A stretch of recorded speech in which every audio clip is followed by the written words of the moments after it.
السلام علیکم ورحمۃ اللہ تعالی وبرکاتہ۔ لک الحمد یا اللہ والصلاۃ والسلام علیک یا سیدی یا رسول اللہ صلی اللہ تعالی علیہ وسلم۔ ناظرین اکرام، مسائل حیات کے ایک نئے فقہی پروگرام میں آپ کا خیر مقدم ہے۔ امید ہے کہ آپ تمام حضرات خیر و عافیت سے ہوں گے۔ ناظرین اکرام، آج میں آپ کی بارگاہ میں ایک مسئلہ لے کر کے حاضر ہوا ہوں جو کہ شعبان المعظم کے تعلق سے ہے۔ جیسا کہ میں نے پچھلی ویڈیو میں شعبان المعظم کی کچھ فضیلتیں بیان کی اور شعبان المعظم کے تعلق سے حلوہ وغیرہ بنانے کے متعلق بیان کیا اور بتایا کہ بلا شبہ حلوہ وغیرہ بنانا یہ جائز ہے اور اس میں کوئی حرج نہیں ہے، نیاز و فاتحہ کرنا جائز ہے۔ اور کیوں بنایا جاتا ہے، سب سے پہلا حلوہ کس نے بنایا، یہ تمام چیزیں پچھلی ویڈیو میں نے آپ کو بتائی ہیں۔ اگر نہیں دیکھی ہے تو چینل پر جا کر کے اس سے پچھلی ویڈیو آپ دیکھ سکتے ہیں، اس میں تمام چیزیں بتائی ہیں۔ آج میں اس ویڈیو میں جو آپ کو بتانے والا ہوں وہ شعبان المعظم کی کچھ اور فضیلتوں کے بارے میں۔ شعبان المعظم کے متعلق جو یہ بیان کیا جاتا ہے کہ شعبان المعظم میں اگر بیری کے پتوں کا ابالا ہوا پانی اس سے اگر غسل کر لیا جائے، نہا لیا جائے تو بہت زیادہ فضیلتوں کا حامل ہے اور پورا سال وہ جادو سے محفوظ رہتا ہے۔ تو بلا شبہ جو یہ بیان کیا جاتا ہے، یہ مفتی احمد یار خان نعیمی علیہ رحمۃ والرضوان نے اپنی کتاب اسلامی زندگی کے اندر اس کو بیان کیا ہے اور بتایا ہے کہ جو شخص اگر کوئی مغرب کے بعد میں 15ویں شب جب شروع ہو جاتی ہے، 14 شعبان گزرنے کے بعد میں 15ویں شب جب لگتی ہے، مغرب کے بعد میں اگر کوئی شخص بیری کے 7 پتے پانی میں ڈال کر کے اس کو ابال لے اور پھر اس پانی سے غسل کرے، نہائے، تو پھر انشاءاللہ وہ پورا سال جادو وغیرہ سے محفوظ رہے گا۔ تو آپ لوگوں سے بھی گزارش ہے کہ مغرب کے بعد میں شعبان المعظم کی 15ویں شب جب شروع ہو تو اس بیری کے 7 پتے پانی میں ابال کر کے اس پانی سے ضرور غسل کریں، ضرور نہائیں۔ لیکن کچھ لوگ کیا کرتے ہیں کہ یا تو عصر کے بعد نہا لیتے ہیں، مغرب سے پہلے نہا لیتے ہیں، جبکہ 15ویں شب شروع ہی نہیں ہوتی ہے تو اس کا فائدہ نہیں ہوتا ہے،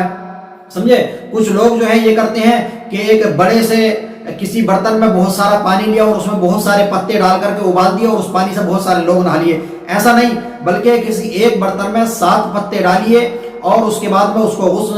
ابالیے اور ابالنے کے بعد میں چاہے تھوڑا ہی پانی ہو، پھر اس پانی میں چاہے زیادہ پانی اور ملا لیجئے، لیکن ایک 7 پتے الگ ابال کر کے اس پانی کو پھر دوسرے پانی میں ملا کر کے اس سے ایک آدمی غسل کرے۔ پھر دوسرا اگر کرنا چاہتا ہے تو پھر 7 پتے ڈال کر کے پھر ابالے اس کو اور پھر اس سے غسل کرے۔ یہ طریقہ ہے غسل کرنے کا۔ اس طریقے سے اگر غسل کیا جائے تو انشاءاللہ اللہ رب العزت کے فضل و کرم سے اور اس شعبان المعظم کی برکت سے انشاءاللہ وہ پورا سال جادو سے محفوظ رہے گا۔ لیکن میں آپ کو بتا دوں اس سے پہلے کہ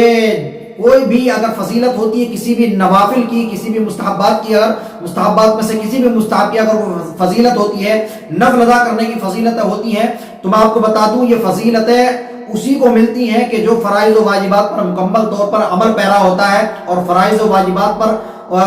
مکمل طریقے سے عمل کرتا ہے اور ان کو ان کے وقتوں میں ادا کرتا ہے۔ دوستوں، میں آپ کو بتا دوں کہ اس ویڈیو میں آپ کو بتاؤں گا کہ شعبان المعظم کی جو 6 رکعت نماز ہے جو کہ پڑھی جاتی ہے مغرب کی نماز کے بعد میں، مغرب کی نماز فرض نماز اور سنت اور نفل پڑھنے کے بعد میں 6 رکعت نماز پڑھی جاتی ہے، ان کی بہت زیادہ فضیلت ہے۔ وہ ہمارے بزرگان دین سے، ہمارے اسلاف سے یہ طریقہ چلا رہا ہے کہ ہمارے بزرگان دین جو تھے اس نماز کو 6 رکعت نفل نماز ادا کیا کرتے تھے۔ لیکن اس سے پہلے میں آپ کو بتا دوں کہ نفل نماز یہ اسی وقت قابل قبول ہے، یا اس کا ثواب اسی وقت آپ کو ملے گا، اس کا فائدہ اسی وقت آپ کو ملے گا جب آپ کے فرائض و واجبات مکمل ہوں گے۔ تو اس لیے ضروری ہے کہ نفل نماز اگر پڑھنا چاہتے ہیں تو نفل نماز کی جگہ اگر آپ کے ذمہ قضا ہے، قضاء عمری، تو نفل نماز کی جگہ جو ہے ان قضاء عمری کو پورا کیجئے، ان کو پڑھیے اور جلد سے جلد جو آپ کے ذمہ قضا ہے ان فرض نمازوں کو جو ہے قضا نمازوں کو جلد سے جلد پورا کیجئے۔ پھر اس کے بعد میں انشاءاللہ نوافل پڑھیں گے تو ان کا ثواب ملے گا۔ اور میں آپ کو بتا دوں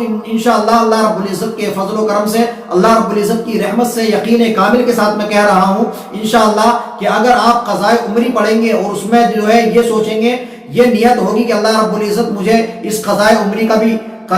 ثواب دے اور میرے ذمے سے جو قضا ہے فرض نماز ہے وہ بھی ساقط ہو جائیں، اور اس ساتھ ہی مجھے جو نفل نماز پڑھی جاتی ہے جیسے 6 رکعت نماز ہے شعبان المعظم کی، میں وہ طریقہ بتاؤں گا کس طرح سے پڑھنا چاہیے، تو اللہ رب العزت ان کا بھی ثواب انشاءاللہ ان 6 رکعت کا بھی اسی قضاء عمری میں انشاءاللہ آپ کو عطا فرما دے گا۔ لیکن ضروری ہے کہ قضاء عمری آپ پہلے پوری کریں، اور جن لوگوں کی قضاء عمری پوری ہے تو وہ نوافل پڑھیں اور نوافل کا انشاءاللہ ان کو ثواب ملے گا اور ان کی فضیلتیں نوافل کی اس کو ملیں گے۔ اب میں آپ کو طریقہ بتا دوں کہ شعبان المعظم کی 15ویں شب میں مغرب کے بعد جو 6 رکعت نفل نماز ادا کی جاتی ہے وہ کس طریقے سے ادا کرنی چاہیے اور کیا کیا طریقہ ہے، کس طرح سے کیا کرنا چاہیے۔ تو میں آپ کو بتا دوں 6 رکعت نماز 2 رکعت کر کے 6 رکعت نماز ادا کرنی ہے، اور اس میں جو نیت ہے وہ پہلی 2 رکعت میں یہ نیت کرنی چاہیے کہ اللہ رب العزت اس نماز کے صدقے میں، اس نماز کی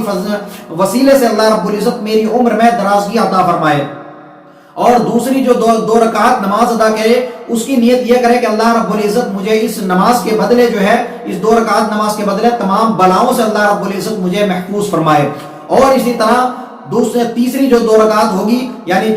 5ویں اور 6ٹھی رکعت کی جب نیت باندھیں گے 2 رکعت کی تیسری والی کی، تو اس میں جو ہے یہ دعا کرنی چاہیے، اس نیت سے نیت باندھے کہ اللہ رب العزت جو ہے اس 2 رکعت کے صدقے میں اللہ رب العزت مجھے اپنے سوا کسی دوسرے کا محتاج نہ بنائے۔ تو انشاءاللہ اگر اس طرح سے 6 رکعت نماز ادا کرے گا تو اللہ رب العزت اس کی ان دعاؤں کو ضرور قبول فرمائے گا، اور اللہ رب العزت اس کو جو ہے عمر میں درازگی بھی عطا فرمائے گا اور بلاؤں سے محفوظ بھی فرمائے گا، اور انشاءاللہ اپنے علاوہ اپنے سوا کسی دوسرے کا محتاج بھی نہیں کرے گا۔ اور پھر اس کے بعد میں جو ہے یہ کرے کہ ہر 2 رکعت کے بعد میں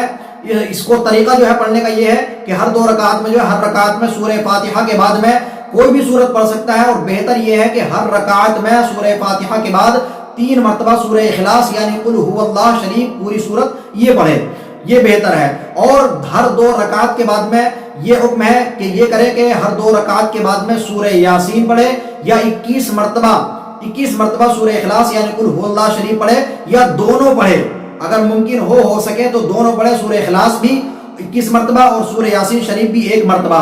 اور ہر مرتبہ سورہ یاسین شریف پڑھنے کے بعد میں دعائے نصف شعبان جو ہے وہ ضرور پڑھے انشاءاللہ۔ اس کو جو ہے ہر 2 رکعت کے بعد میں جب سورہ یاسین پڑھے گا اور 21 مرتبہ سورہ اخلاص پڑھے گا تو پھر اس کے بعد میں دعائے نصف شعبان پڑھے، تو انشاءاللہ اس کی تمام حاجتیں، تمام ضرورتیں اور تمام دعائیں انشاءاللہ اس نماز کی برکت سے اور اس عمل کی برکت سے اللہ رب العزت انشاءاللہ اس کی قبول فرمائے گا، اور اس کی عمر میں درازگی عطا فرمائے گا، اور اس کے تمام بلاؤں کو اس سے محفوظ فرمائے گا اس کو،